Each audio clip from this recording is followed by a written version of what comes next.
চিত্রনায়ক শাকিব খানকে নিয়ে জল্পনা কল্পনা শুরু হয়েছে ভক্তদের মাঝে। দুই ছেলের বাবা হলেও সেভাবে সংসার করার সুযোগ হয়নি এই সুপারস্টারের।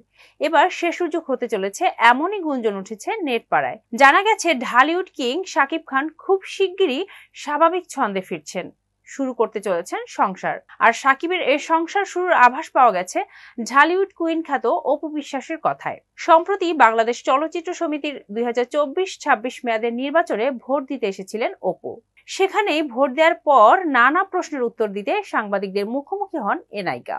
একসময় অপুকে প্রশ্ন করা হয় ছেলে জয়কে নিয়ে। খুব শিগগিরই পড়াশোনার জন্য দেশের বাইরে যাচ্ছে জয়। এ বিষয়ে অপু বলেন, আমি চাই না মিশ্র প্রতিক্রিয়ার মধ্যে দিয়ে জয় বড় হোক। এরপর ওর বাবা আর পরিবারের সব সদস্যদের অনুমতির পরই জয়কে বিদেশে পাঠানোর সিদ্ধান্ত নেওয়া হয়েছে। এর পরপরই অপুকে প্রশ্ন করা হয়, যেহেতু জয় এখন অনেক ছোট, তাই বিদেশে ও একা থাকবে কিনা, বাবা মা হিসেবে জয়ের পাশে তারাও থাকবেন কিনা। এমন প্রশ্ন শুনে মুচকি হেসে অপু বলেন, এ বিষয়টি আসলে পারিবারিক, তাই এ বিষয়ে কিছু বলার নাই। আমরা সবাই চাই সেলিব্রিটিদের কাজ নিয়ে মিডিয়ায় ফোকাস থাকুক, ব্যক্তি জীবন এখানে না টেনে আনাই ভালো।